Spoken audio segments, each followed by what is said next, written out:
Good evening and welcome to the Board of Selectmen's meeting of June 9th.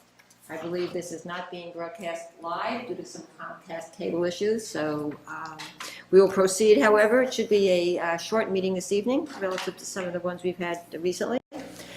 First item on the agenda, which is appropriate for this time of year, every year, is appointments. Fiscal year ends the end of June, and a lot of our appointments to the various boards and committees expire on June 30th. So I think we all have our list, and what we usually do is just assign various departments and boards to one of the selectmen and see who's interested in re-upping and so forth. I might say ahead of time that we did put a notice on the website, and we asked the Dover Mothers Association to spread that around through their email list, asking citizens of Dover who are interested in participating in town government to give us a call. So once again, if you're interested, give us a call. You could take a look at all the various boards and committees on the website if you want, to get a feel for what they do and how often they meet. But if you don't want to go through that effort, give us a call and we can tell you all about them as well. So let's start. Board of Appeals. Anybody have a particular interest in it? I'll take it. I think you took that last year too. I have last year's listing when we. Aha! Okay. That was a good idea. Well, you don't think. Board of Fire Engineers. You know what? I'll take that. Okay. Appointed, elected. Board of Registrars. We just have one person. I'll take that one. It's just one registrar. Carol, okay. Bonded Constable, Mr. Ramsey? I thought the police chief did that now. I don't think he can do that, Mr. Dolly. Okay, my notes from last year. I think we've been relying on the sheriff's department for constable services. Okay, corrected. so it's not Mr. McTavish? It is not. So this is, okay, I believe he declined. He was no longer interested. okay. Right, last year. Yeah. So then we relied on the Norfolk County Sheriff's Department. Yes. The whole time. Oh, okay. So we can continue to do that if we. That's worked out fine. Yep. Okay. Okay. Norfolk Sheriff.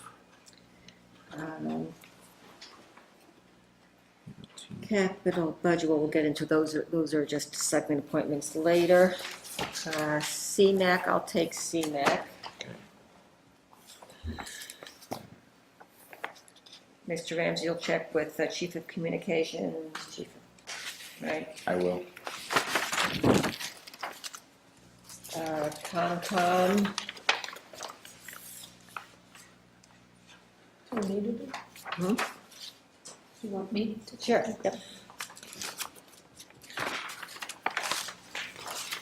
Robin, you have Concom? Thank you. Council on Aging, Jim? Yes, please.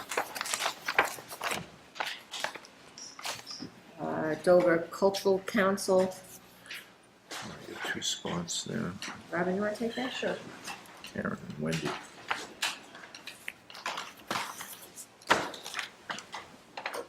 I'll take the Minuteman. I wanted that. Okay.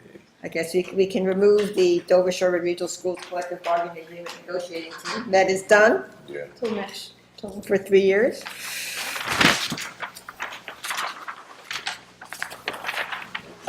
Emergency Management. Who's up Who would that this year? list? So Jim and Peg Crowley. Dave, you handled that for us last year, according to my notes. It happened. Now, that being said, I don't know if that's what we want to do, but, so who is it, Mr. Repetti and Peg Crowley? Yep. I can handle that if Okay. you want. Okay. Okay. Fence viewers, isn't Let's it? see, we don't have any fence viewers Okay. to appoint. Finance Committee on Roads, I can Robin? take care of that. Forest Warden, Mr. Ramsey? I believe he's not up, Mrs. Lisbon, till 2016. Oh, whoops, sorry. Next two are Dave. Hazardous waste. Hazardous waste. Hazardous. Oh, that goes, that's sort of with the recycling committee, I'll take that. Historical, That's interesting. You had it, you were, I've had it for a couple of years, yeah. so somebody else should get, you want to, you've been involved at all with historical? No. Great time to get involved. The inspectors or Mr. Ramsey. Long-range planning, Robin? Oh, actually, you're the only, oh, we've got that other one to fill, okay, so Robin. Yeah, there is definitely. Yes, one yeah. more, MAPC has been open for a while, it doesn't seem to matter, Robin, oh, sorry, go ahead. that's okay.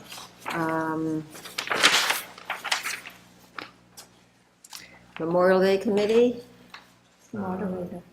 Is anybody up oh, on that's that the one? moderator, they're on. Okay. Metro West RTA and Norfolk County Advisory, Mr. Ramsey? They're all set. They're Oh, they're all set, yeah. But I'd be happy to take them. Oh, there you go. Check off so quick. Open space. Jim, you want to do that? Yes. Okay. Do I have any, oh, there we go. Was it Jane? Barbara, okay. Jane Grace and, I'll take The that. number. yep, Parks and Rec. Personnel Board, we've got moderator, selectmen, we have one. I'll talk to Mary if that's okay. Appointed, elected, police department, Dave. Recycling, actually, I can make an appointment right now. I asked at the last recycling committee meeting. So if I may, Savita has offered to do another term. So I'd like to make a motion to appoint Savita Shukla for another 3-year term on recycling. So moved. Do I hear a second? Second. Great, thank you. I was trying to find the page. Okay.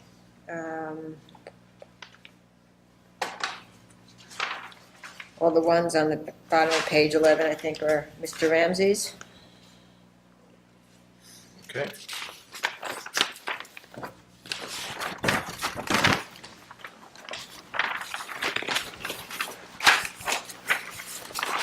I'll be talking to Erica tomorrow, so the town energy coordinator, I'll take the phone call scheduled in the morning.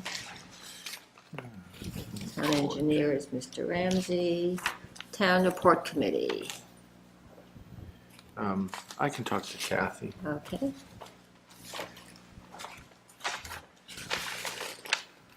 Treasurer is Mr. Ramsey. Tree committee has no one. Coming up. Veteran Service Director, Mr. Ramsey. That's it? And then we'll go over Selectmen's liaisons later. Yep. Okay. The really- deputy water operator, I am assuming Dave's. Yeah. Yep. It's really helped over the last couple of years. We've taken some of those outlying that still had 1-year terms and moved them to 3. Worked out well. Okay. So how does this work? You contact the person, see if they still want to do it? And if Right, not, usually you try to contact the find chair someone. first to Okay. make sure that they have no problem with the person, Okay, and then talk to the person. okay, all right. Okay, next item on the agenda is discussion of the extension agreement between Colonial Water Company and the town of Dover. Mr. Ramsey. As you may recall, Madam Chairman, members of the board, we have a contract for the supply of water with, it used to be Dover Water Company, now it's Colonial Water Company. Every 3 years the contract expires. It expired last June 30th, 2013, shame on me. This is a successor extension agreement, essentially under the same terms and conditions, but simply a different set of years.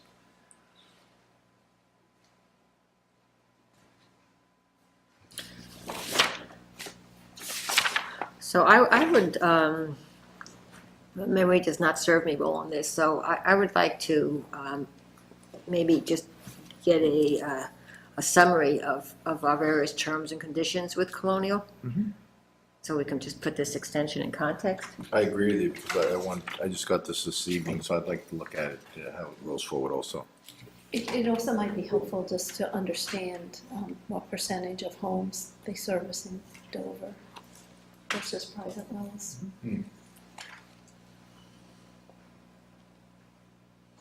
Yeah, so this, what we have here, Dave, is just changes. Yes. So if we could just sort of get a summary of all the Or major red line or points, something, yeah. something to, yeah. Interesting. I know they have to file with the Commonwealth. Is it annually, every 3 years, every 5 years, Dave? It gives you the stats that probably back up Robin's I question. don't know how often they have to file with DPU, but they do have to do something on a periodic basis. Can we find that out, and if so, get a copy of the most recent filing? The last one I saw was when they tried to do the rate increase, probably 3 or 4 years ago. I'm thinking that was 3 years ago. Yeah. Right. So that might answer all your questions too, Robin. Right, I'm sure it will, Filing. right.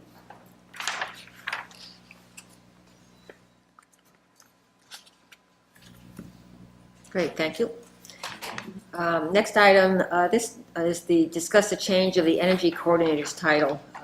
This came up last year when Erica Alert came in to speak with us in the fall about the educational program and flyers that she was developing to inform Dover residents about the opportunity for subsidies for energy and other needs. And when you look at the energy coordinator as a title, it's just a teeny piece of what that position does. And we just talked in general terms about changing that title so it makes a little bit more sense given the mission of the position. So I have a phone call with Erica tomorrow morning to discuss it further. So I'd appreciate if we could just hold off on that and give you an update when we can.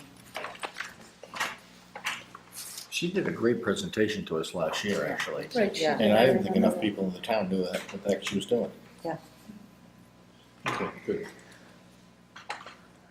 Our annual awarding of the tree removal bid. Greer or Dave? Greer? The tree removal bids were open last Friday. As you recall, we've already done the tree pruning and there was money enough to go ahead and put out a bid for removal services. There were 6 bidders, everyone who picked up specs bid it, and the range of bids really was pretty close from $6,740 as the low bid to $10,900. All the rest were $8,000 or under. So we are asking the board to award this to the lowest bidder, Northeastern Tree Service, for a total of $6,740. Have we used them before? We have. Okay. Yeah, the tree warden is familiar with them, says they do good work. Who was the last contract with? I think we did Falk for the pruning, but typically they're together. Now, this year they were broken out because there was a question of what monies we had available. So usually it's one single number. Rule of award is 4 prunings and takedowns together. Usually. I know we've used Tree Tech and J.W. Falk before on various things as well. And Hartney Graymont. Maintenance issues. Yeah. What's the timing of all this stuff? This would be done by the end of the fiscal year. In the near future, if the board awards it. By the end of the month. I think so. Are those the red spray painted dots I'm seeing on some trees around town? Would that be right, I Dave? don't know if those are ours or not, to be honest. Yeah. I think so. Okay. Any other questions? No, I do not. Do I have a motion? I'll make a motion to appoint Northeastern Tree Service, the bid of $6,740 for tree pruning and removal services. Second. All in favor? Aye. Thank you. This is for- You can't get the sound. He was gonna sign. What's today's date? So here's the backup for that, okay, there There we go. we go. Good.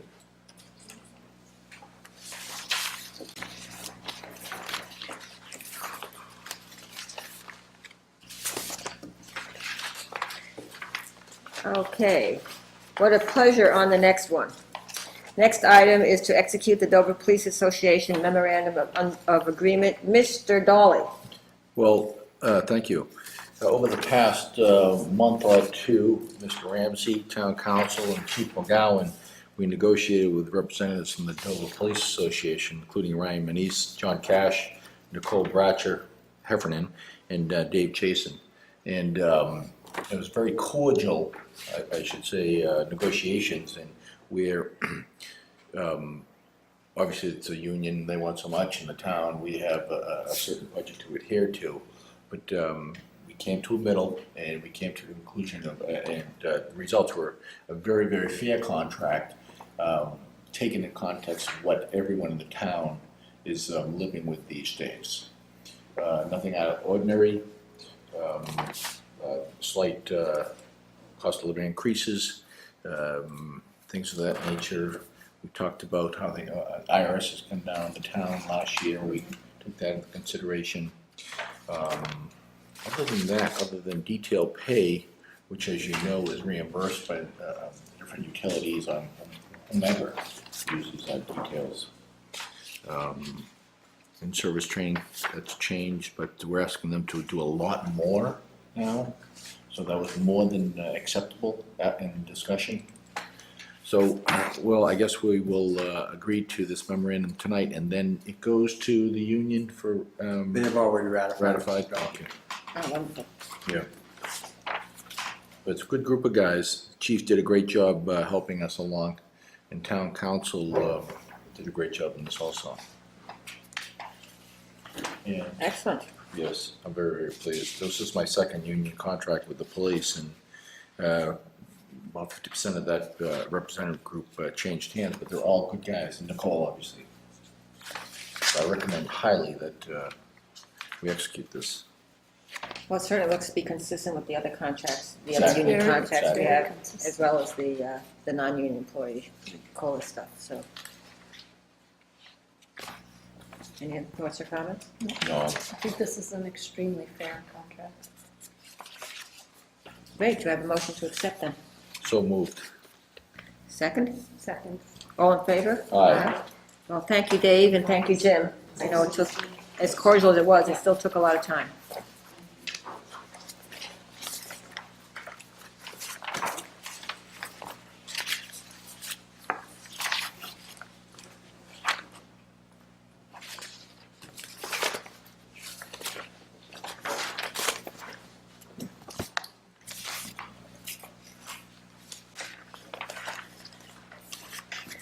Okay, next item was something that was added over the last day or so, and this is an inquiry regarding purchase of land. Mr. Dolly, I think you... Yeah, I can speak to this a little.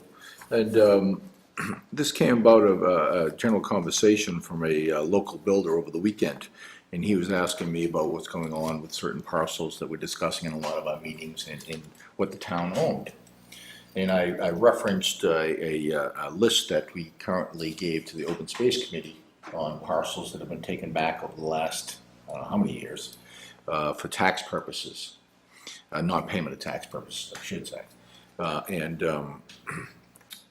I guess he looked into the matter a little more and sent Mr. Ramsey a letter this morning specifically about two of them that he was interested in purchasing. And Mr. Ramsey was kind enough to say that there's a process, this is a open bid process, so forth, so on. But in the meantime, Justine sent me a memorandum from 2004, so it's 10 years old, a little over 10 years old, about these. So, and I talked to Justine about this, and I guess in 2004, the Selectmen asked Concom, Planning Board, and Open Space to visit some of the more pertinent parcels, and they did a nice write-up, and basically it slipped between the cracks from now to then. But what what I was thinking is we should have the three groups go back and look at this and see if they suggest whether we sell the parcels or keep the parcels and give us some opinion on this. And if they indicate that they think it's in the town's best interest to sell a couple of them, well, there's two thoughts that come to my mind.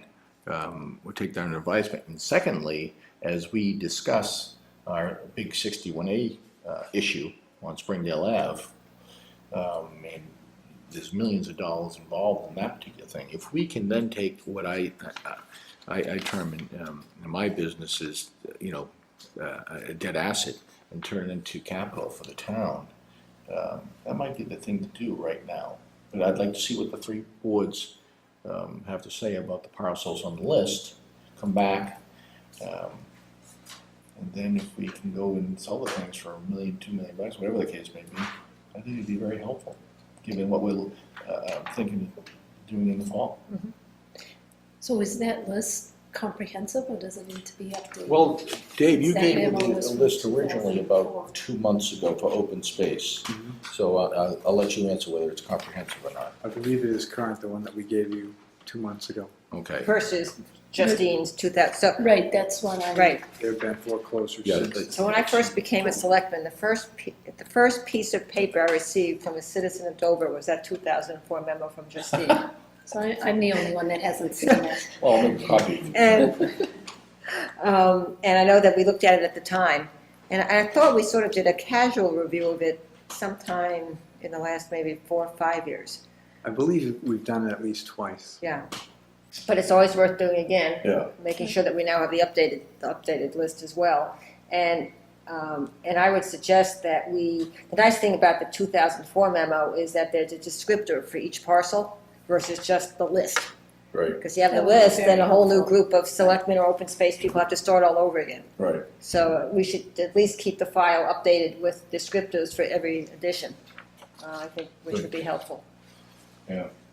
I think it's a great idea. Financially, given the 46 Springdale Ave issue, might be best that we look at both sides of the equation, both sides of the coin. Buying land and selling what we don't use and wouldn't use for any municipal purposes in the future, or open space or recreational purposes. So the thought would be, Dave, would you reach out to Planning Board, Concom, Open Space, and give them the list first, make sure it's updated, give them the list, and please come back to us in a certain time frame with their opinions? Mm-hmm. Is that appropriate? I think so. Okay. And I think, to your point, I think we need to make sure that we roll it into the timeline we're using on Springdale, Yeah, which might be a little problematic, but we really do need to have a feeling for that by the end of the summer. what's the bid process on when you sell things? We've never been involved in this board, as long as I've been on the board, selling assets. With real estate, it's either a sealed bid process or it's an auction, like you're familiar with either one of And those. the town gets to decide that? Yes, And have we ever had one in the past? not since I've been here. I don't think in recent memory we've sold land. That's interesting. What type of timeline do you want to give the three committees in response? Well, let's think, so we're talking about having a special town meeting sometime in mid-September. Yes. So we want to have this information available before that. Like maybe August sometime? So sometime by maybe mid-August, which practically speaking means that people work on it the next 2 or 3 weeks. Because a lot of those committees don't meet over the summer. Well, if you peruse the list, a lot of it's just maybe a sliver that landowners Right, don't use. yeah, which is why we didn't And see anything that was buildable 5 or Right. 6 years ago. and I don't know if there's anything in addition to this Is list that- that has great value. Does that give you the date?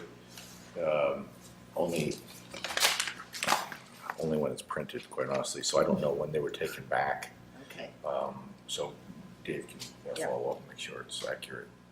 So there's only a few that have perceived values here. Right, because the Grand Hill ones, I remember there was some activity in 2013 Okay. relative to that. I don't know if it's closed yet. Okay, Great. good, so you, make sure the list is complete, I guess, if we can get a little more detail on the dates of ownership, so to speak, when the town took the title. And those 3 boards, I'm sure they'd be more than happy to look at them. Yeah, let's make sure they have the trustee's memo, because that's the one with the Yeah. descriptions. They still be very old ones.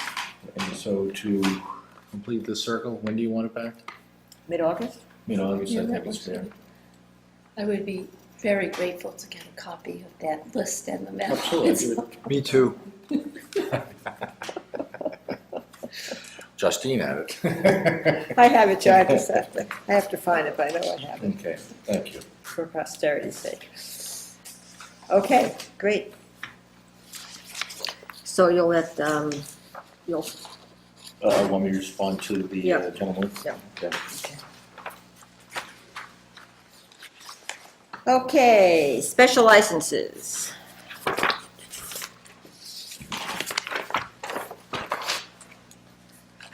Up here, so we have 1, 2, 3, 4, 8. 8 special licenses today. Is there a retro one in here too? There is the first one. Okay. Yesterday. There's one for Sunday. So I will read them, oh, there we go. I'll read it off and then we can just approve them all. So we have a retroactive one for Sunday, yesterday at Elm Bank, Bacon Free Library. We have one on July 5th at Elm Bank. August 2nd at Elm Bank, a wedding. I did 90. August 24th at Elm Bank, a wedding. September 6th at Elm Bank, a wedding. September 26th at Elm Bank, a wedding. October 11th at Elm Bank, a wedding. And June 21st at Elm Bank, a wedding. And we hope for good weather for everybody on those dates. Do I have a motion to accept? The police chief has approved all the, So moved as read. is there a second? All in favor? Aye. Thank you.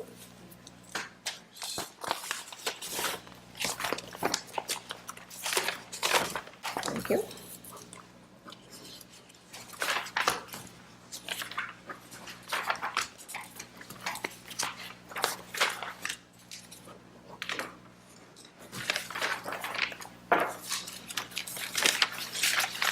I signed both.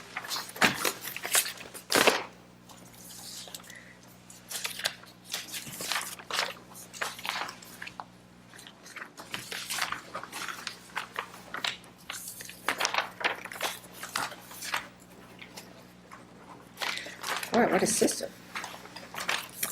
Okay. What time we got it down?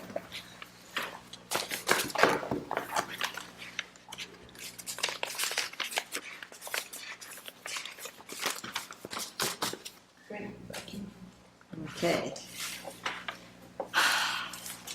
Reserve fund transfer. Mr. Ramsey? Oh, yes. We are requesting 2 reserve fund transfers this evening, one for Selectmen's professional services. We're forecasting a need for conservatively $18,700 to do the work associated with the 61A and also work that was also already in the pipeline, namely the boiler plant study over at the Carroll Community Center. This number is a little bit conservative in the hopes that we don't have to ask the warrant committee to do it again. And this ties to the prior notice that we approved. Yes, it's not exactly the same, but it's order of magnitude. Mhm.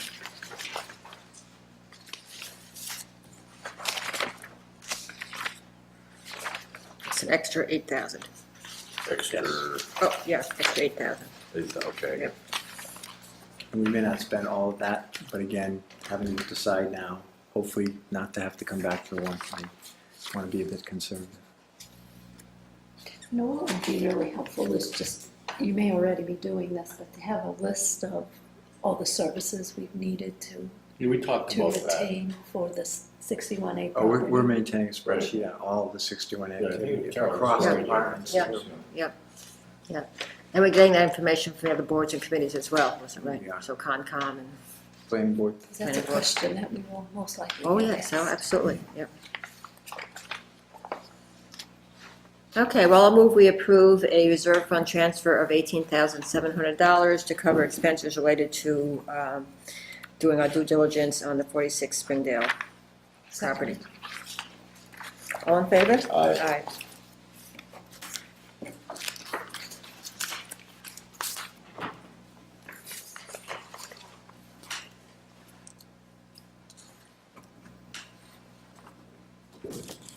Thank you.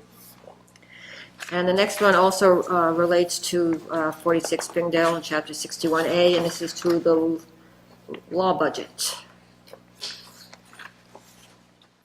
for $15,000. This one's also an increase, Dave, to be conservative. Yes, it's 15,000. I think the prior notice was 10. It was 10. We're running slightly higher on an annualized basis than we were when I provided the first prior notice. And again, in the interest of being conservative and hoping we don't have to go back to the warrant committee, it's just a little bit Sure. higher than I hoped. Have the bills come in for the town meeting, all the town meeting work yet? Yeah, town meeting work is pretty That's- much done, Okay. and that's included in the annualized amount.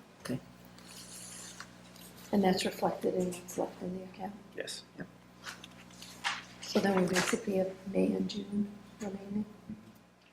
You know, one of the factors that the town should be aware of is, you know, the law isn't this big black hole. Every time a townsperson asks a question about Springdale and we don't know the answer, we have to go to our lawyers. And there's an awful lot of great questions being asked, but we have to rely on professionals to get these answered, i.e. our town council. So for every question that's asked of us, unfortunately, it's gonna cost money. Good point. But it's all part of the due diligence process, which we have to do, and hopefully, I mean, that first meeting we had with all the citizens that showed up was great, because it really got that very long list of questions. Mm. So hopefully we'll find that nothing new is popping up. Okay, I'll move to approve a reserve fund transfer of the law budget of $15,000 to cover Chapter 61A research. Oh, God, sorry. Old habits die hard, you know? Walking around my house yelling. All in favor? All in favor, please say aye. That weren't that easy. Thank you. I think you got your approval. I think so. Okay. John, do you have any sense how the reserve fund is looking? Yes. To date, the warrant committee has approved $97,538 in reserve fund transfers. And before the two that you approved tonight, there are two outstanding transfers not related to the Springdale property. One is relatively modest, one from the cemetery. The other is from the fire department. Those two were $69.50. And if I can do addition, I think the warrant committee now has four, the two tonight and the two I just mentioned, for a total of $40,650, which if the warrant committee approved those four, that would leave a balance of $112,000 of the $250. The remainder of the fiscal year. For the remainder of the fiscal year. The cemetery and the fire, are those prior notices or reserve fund transfers? I just Oh, forget. no, there's actually additional prior notices, and there have been some other additional prior, for example, with respect to Robin's question a few moments ago, the warrant committee has seen prior notices related to Springdale Avenue to the tune of $49,100. Some of those have been Selectmen, some have been Conservation Commission, Right. and others. So no, those are just things that have morphed into reserve fund transfers. Okay, so cemetery and fire, both. Exactly. Okay, I Those just are both- forgot, that's all. Thank you. And those actually came from prior notices, so they weren't surprised that they were. Thank you. Next two items are approval of minutes. We'll start with the April 17th. Jim, this is the one that you were Yes, redoing? and I did you're- read that. Okay. I sent you a new copy, Mayor. Yes. Thank you. Okay. Yeah, I just wanted to be a little more inclusive Yep. into the 61A issue.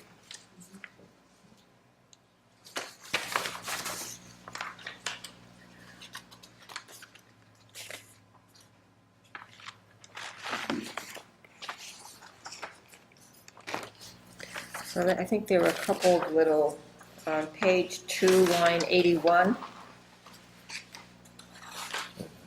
Existing house were, I think,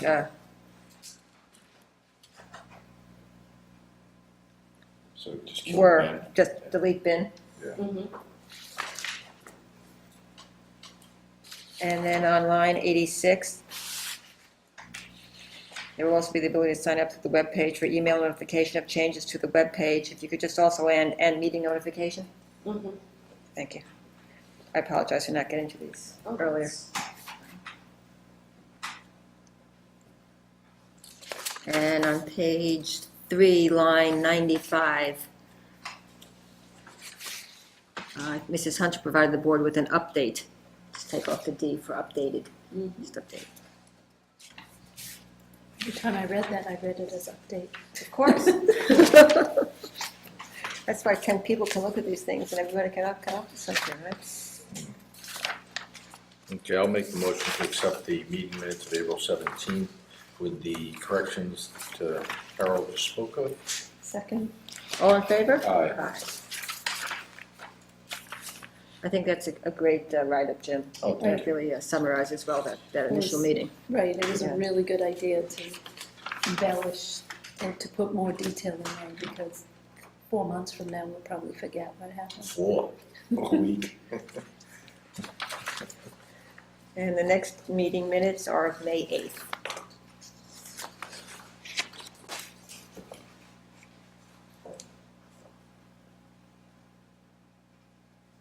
Do we know what kind of a turnout they got for the Rail Trail Walk? They got a good turnout and lots of folks at the barbecue, and I understand they've been very pleased. Okay, good. Continues to be a confusion between the Friends of the Dover Greenway and the Bay Colony Rail Trail Association, which was originally established through Medfield, Dover, and Needham, and sort of split off, but there's still a lot of press out there that talks about it all combined, so that's a little confusing. I will tell you, a couple of weeks ago, I was in Rhode Island on one of their bike trails. And in Lincoln, Rhode Island, they have some really nice bike trails in the Blackstone Valley Park, State Park. And I was amazed at how many people with their children were on the rail trail, people walking with walkers on the rail trail. It was primarily families just getting out and enjoying, the outdoors. Yeah, I'm on the Shining Path that goes from North Falmouth down to Woods Hole, a lot in the summertime, and it's the same type of thing. Well, we'll see what they do. So these minutes were fine with me. Robin? Yeah, they were good. Yeah, I have no, Jim? I have No? no. So I move we approve the minutes as submitted of May 8th. Second. All in favor? Aye. That's it for the formal agenda. We always have a citizens' comment section, and we actually have some unexpected, or at least for us, unexpected citizens tonight. So, who is speaking? Sarah? I will start. Okay. I'm Sarah Moreno, and thank you, Carol and Robin and Jim, for having me tonight. This is Amy Wilcox and her husband Kevin, and Susan Barrett. And I wanted to give you an update, and in fact, I'll kind of start from the beginning, because it's possible that people aren't aware that for a number of years now, the oldest house in Dover, which is sometimes known as the Bad House, and often called the Joseph Draper House for its first owner, who was a Minuteman. The house is located at 6 Farm Street, and in 2003, it was purchased from the Bad family by Anthony and Annette Oliva, who actually have not lived in the house, but have been attempting to make a plan for the house ever since. And originally, it was hoped that the house would be moved to the center of town. And a plan was worked on for a number of years with the Historical Commission, and that plan fell through. At a certain point, I'm here tonight speaking for an unincorporated association known as the Friends of the Joseph Draper House. And this group got formed to begin to sort of pick up the pieces and see if there was a possibility that something could be done to resurrect the plan to save the house, since the Olivets did not want to live in it, and they weren't sure really if they wanted to keep it, but it looked quite likely that they did not. So the house was built. It's a first period house. It's highly unusual in that it hasn't had a lot of renovation to the major rooms that would have come in later periods. So it's known as first period. It was built in 1724, and it is still, it's the oldest, considered the oldest house in town, because it's the oldest house in town that still sits on its original site on Farm Street. But it became pretty clear that the house was going to need to move, and that's why we began to plan for that eventuality. And the layout for the house actually would do very well for public situations, such as a house that could perhaps be taken over and support itself. A public-private partnership could be formed, and the house could, for example, have a food and beverage license. It could come someplace into the center of the town zone for that purpose. It could house the Council on Aging, for example. It could have meeting spaces. There are a lot of possibilities that the shape of this house and the construction of this house would entertain. So again, it's been unlifted since 2003, and the condition of it isn't exactly clear at this point. But it's 290 years old, so there's, I think, every reason to try to save it.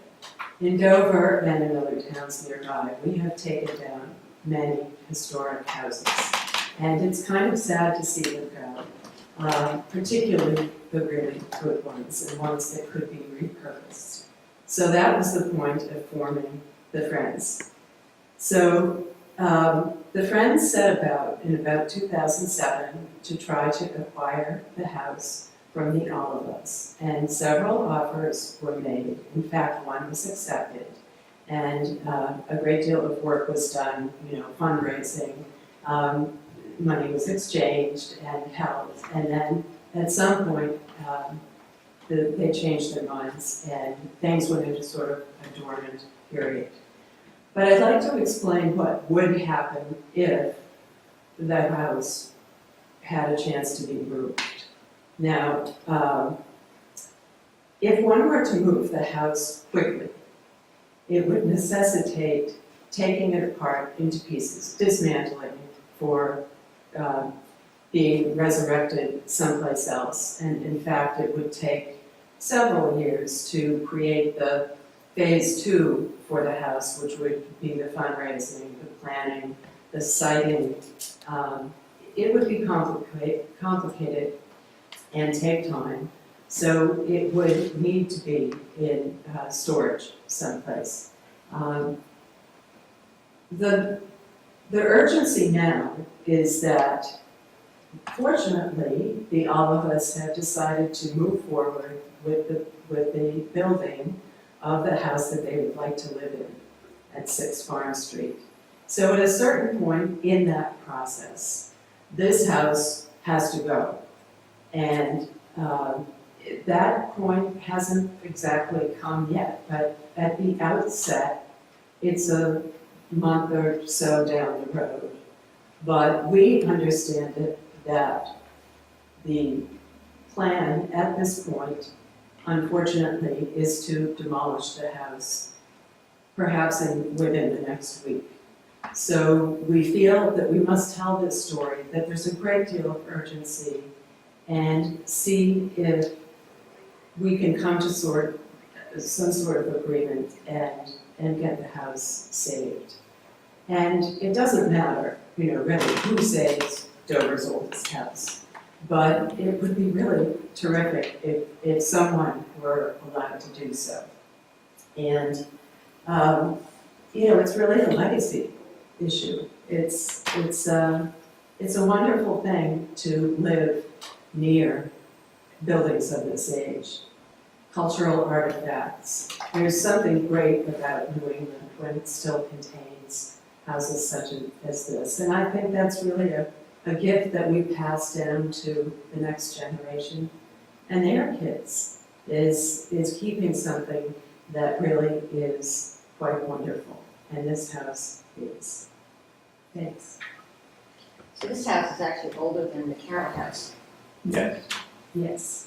I remember, I don't know, was it 3-4 years ago when some of us had the opportunity to walk through it at some stage in this process, and it really is amazing construction. And I remember going down into the basement and just the beams. It's fascinating. Yes, it's really interesting because the height to that, I was in the house that day as well, and I took a tape measure because I had heard how low the ceiling height was in the major rooms on the first floor. And in fact, the ceiling height's not bad, but the height at the beams is exactly 6 feet.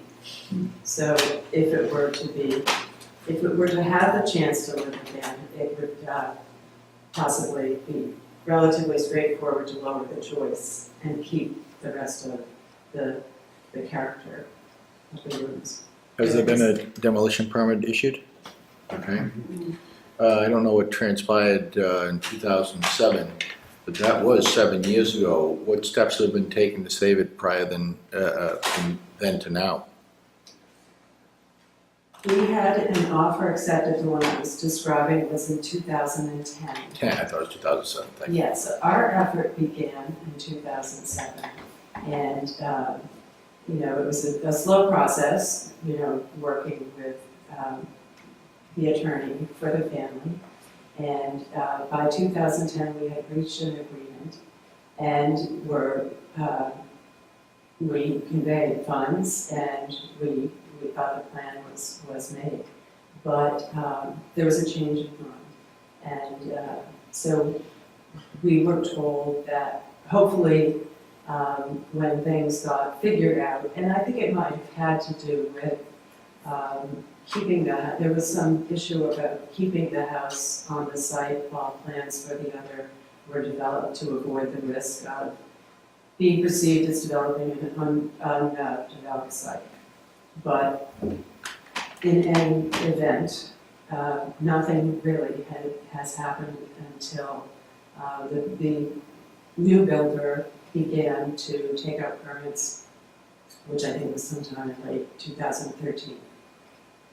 It's funny, I don't know what powers we have to be able to step in the situation, but there's a huge irony here, that they probably won't be able to take down trees in the front of the property, because it's on Farm Street. The irony is just an eye-opener. I don't know what type of authority we have, if at all, to other than to speak about it publicly. Yes, please. Mike Kevin Shell, Main Street. Is it possible to stay the demolition permit while an investigation is made to purchase the house and either have it disassembled and stored or move it to another location? I can speak with the building inspector, but having spoken with him several times in the last 2 or 3 months, I don't think legally that it's possible to do that. I really think that it's a decision that the family has the right to make. And in other countries, that wouldn't be the case, because a cultural landmark in many countries of the world doesn't belong to one family or one generation. I mean, it does, but you cannot destroy it. But we don't have that ability. How long would it take to dismantle the house? That's a great question, Robin. I meant to answer that. It would take about 2 weeks. 'Cause- It could be done in 2 No, weeks. Dismantle and catalog, really, 2 weeks? Well, yes, yes. And do we have a location to store the house? Has a location been identified? I had spoken to Carol a couple of years ago, and I've spoken to Dave for several years. And it would be stored in a trailer, and it was indicated that there might well be a place where such a trailer could be stored. So there's another irony. They want to demolish the house and we're just, the suggestion here is to take it down and store it. Well, I think also the concern that I have and my wife have, we live, the reason we came to Dover, one of the reasons we came to Dover, is we live in a very old house as well. Our house doesn't date that 1752, was built by the same person who built the Draper House. And, aside from the historic ramifications, it's my understanding that the family won't even allow the house to be salvaged. That everything in it is going to be destroyed, which is very sad, very, very sad. We took, my wife and I took great lengths to restore what was original of our house in order that, we're just the keepers right now. And, so that we could, then this will be passed on and a piece of Dover history will be saved. We're the third oldest. We don't want to be the second. If I may, Absolutely. you asked to stay a demolition permit, but I haven't seen any movement for the last 4 years, so what amount of time to stay create with us, and, I don't know. It's a very Well, there's difficult been a situation. lot of, activity and work done by a dedicated group of citizens over the last 4 years. Mhm. And it hasn't unfortunately resulted in a change of heart by the current owners who, to Sarah's point, have the right to do with it what they wish. Another irony is that, of course, if we absorb the expense of taking the house and making a clean site, which was our recent agreement a couple of months ago that was rejected, that's a huge monetary savings to the family. That was a couple months ago. So there has been activity recently going on. So no amount of money would stop the homeowner from doing what he wants to do right now? Oh, I'm sure there's an amount of money that would stop the homeowner from, it appears to be a moving target. The price tag on the house appears to be a moving target. But without any successful activity, he will just incur the total cost of Right. demolition and removal. Right. So it's sort of an illogical thing. I mean, I think about the Fisher barn, and how that could have easily been demolished too, and how it was saved and recreated over at the Carroll House property, and how important that is to us. But it's part of our DNA. Exactly. Dover, and when we begin to unravel the tapestry by allowing these things to disappear, then the tapestry begins to fall apart. And, my interest is only from a, not only the historic perspective, to try and save the things that have always represented Dover. That was part of that. He was here before Dover was Dover. And I have, just to throw my 2 cents, I have a personal interest that actually is my husband's. I knew Teddy Baggs quite well, and her daughter and granddaughter. And my husband's late wife lived in the Draper House when she was in high school. And subsequently, me and Don, my husband's late wife, lived in the adjacent buildings. And I think Teddy Baggs would be devastated if this house came down. Of course, it's pretty young by English standards. But If you think of all the things that this house has survived over Yeah. 29 years between fire and the town fire, town center was there. Yep. It survived.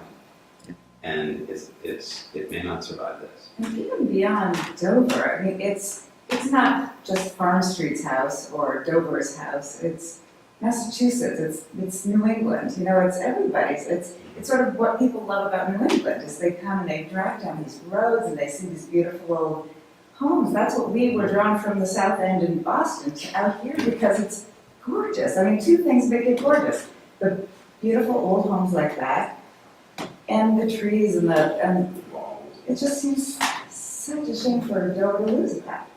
Of the 3 surviving first period houses, to lose one would be Devastating, tragic. devastating. Well, I know. So I guess, Talked about this for years. whatever, we don't know what you guys can do. What you can What help. can we do, Carol? Yeah, we've looked at it, you know, with all the work that Sarah and her friends and associates have done on this over the years. We've explored various legal options, you know, and there hasn't been much that we can do. I did see a series of emails that went around town this weekend, asking folks to contact the Olivas and express how concerned they were. Yes, I think anyone who has encouragement for saving this house should really come forward and, you know, this could be such a win-win, and it would be a wonderful piece of history to pass into the future. Is it possible on behalf of the town to kind of Selectmen write a letter? I can, I think I would rather make a phone call.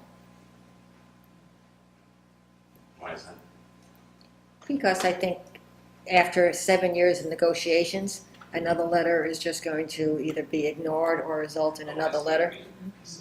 So I'm not sure there's a lot to be said that hasn't been said before, but it's always worth another try. Well, if Right. you could appeal to common sense, you know, why destroy something when you can make money out of it? And in doing so, save these. That's right. properties. And create a wonderful legacy. Well, legacies and stewardships have been interesting conversations in Dover these days, so a couple of situations going on that fall into that category, so. Yeah. I just don't understand, you can still get the house you want.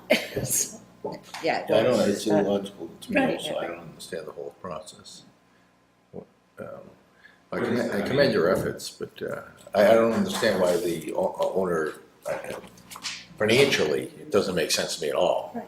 Of course, I don't know probably 90% of the conversations that have been had over the last 4 years. I'm curious though, isn't it a requirement that any house built before 1929 go through Oh, it already has. It has. That's what I'm saying, I mean, as we've Yes, gone my through it over the question years. is what was the basis for making the decision to allow a permit to go ahead when it is so clearly the oldest house in town? My understanding, that the bylaw that we have in Dover, and Dave, correct me as I go off tangent here and make a mistake, but is that the bylaw only requires that you notify the town and the historical commission, and that they can delay up to a year, during which time it is up to the town and the historical commission and anybody else to find a way to move the house.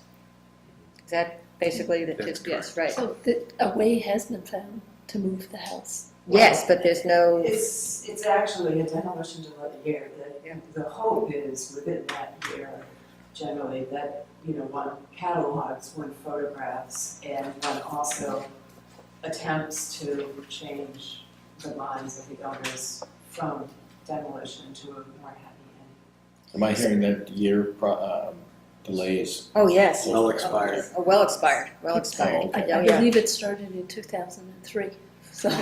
Well, that took a while before the bill, I can't remember the exact timeline now, but it's been a while.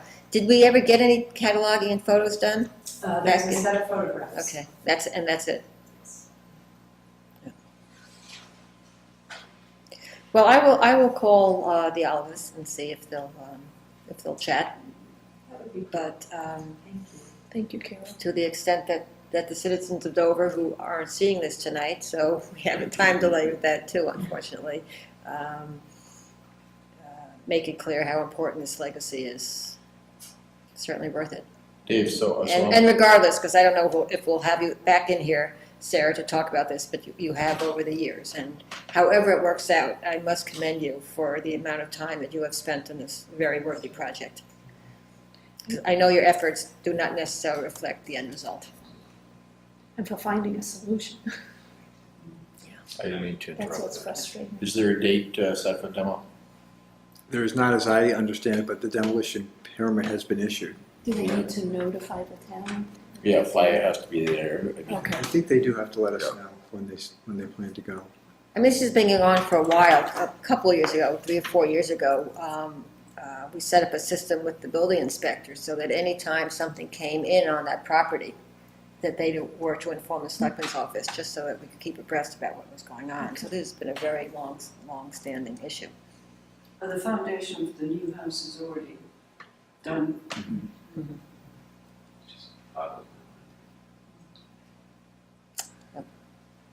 Well, thank you. Thank you all. Thank you. We'll be in touch. Thanks for coming.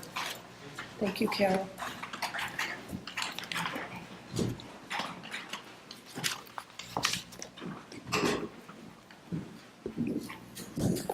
John, anything from the warrant committee?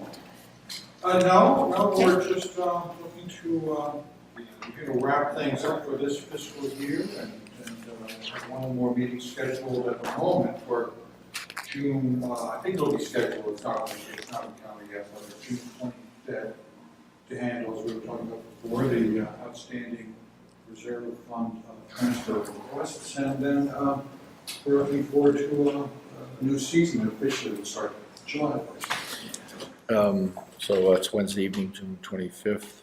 Okay. I'm curious as to the 61A issue, because there is financial ramifications to the town. Will that be discussed at your 25th meeting? Well, it'll be on the agenda. I don't know how much discussion is going to take place because there's a sense that we don't know a lot about what the options are. And I know that the town is continuing to explore her options. So I think there is a bit of a sense that, how much can be discussed when, we don't know any more than any other citizen as to what might be. Which is an excellent point, but I'd be interested in this, in whether there's an appetite from the warrant committee to support any type of borrowings if the town were to move forward. Because without a good opinion from the warrant committee, I think that would hinder the ability to do any positive work here. So I was just wondering about appetite, John, and no specifics, quite honestly. Well, I can only speak for myself. No, I understand. It would be totally, inappropriate, unfair. Yep. I can make some observations. The town of Dover has currently a relatively light debt load, and it is, it is decreasing with each passing year. That doesn't mean that, the town should race out and borrow money, but it is not an overly burdened town from the perspective of outstanding debt. At the same time, there's a recognition on the warrant committee that, there's a lot of assets, and including the regional school system and the buildings here in downtown that, are not young and that are going to require, significant investments over the next, maybe not the next 1 year, but the next 5 or 10 years, 15 years. And so you need to leave a little bit of powder dry, as they say, in terms of borrowing capacity, to make sure that if the roof collapsed tomorrow in the townhouse, that we'll be able to deal with it. I think there's, again, I think speaking for myself, there is a concern that this is a lot of money, relative to the town's annual budget, but that there's also recognition that this is a wonderful, potential asset for the town. As you know, on the 26th, we have a very large meeting with Concom, Planning Board, Open Space, and a number of concerned citizens that we're going to discuss the findings of professionals of doing the due diligence on that property now. Is the warrant committee going to submit any questions or that evening? I'm going to hold them as well. In a way, having the meeting on the 25th of June, it's not perfect timing. I almost want to have it the night after your meeting on the 26th. However, we're having a scheduling issue. The 25th was really about dealing with mostly about dealing with the outstanding reserve fund transfer requests, and we may schedule another meeting, I'm hoping, in the following week, or in the very beginning of July. At the moment, I don't have anything prepared, but we're No, I was more curious than anything, John. I didn't mean to put you on the spot. No, that's no. Yeah, I would suggest that because the meeting on the 26th will be an opportunity to really hear it all. Yes, sir. And even though we're gonna have an open hearing, at least one, before town meeting, special town meeting, this will be the first, where we'll all bring it all together. So to the extent that you might ask the warrant committee members to Oh, yes. appear or watch it at home, because it will be a wonderful opportunity to get up to speed, so that everybody really knows everything everybody else knows. Yeah. Again, I wasn't trying to pinpoint against this or anything, I just want to make sure you guys are in the loop, because you're an important part of the process going Yep. forward. Great, thank you. Just one quick thing, I just wanted to thank the Dover Recycling Committee and Jay Hughes of Dover Country Properties for arranging and sponsoring the shredding day at the Downland Transfer Station on Saturday. I understand there was a lot of paper shredded. And my house raised up about 4 inches after I got rid of all those boxes. So with that, I move to adjourn the meeting. So moved. Second. Thank you very much, everyone. Yep.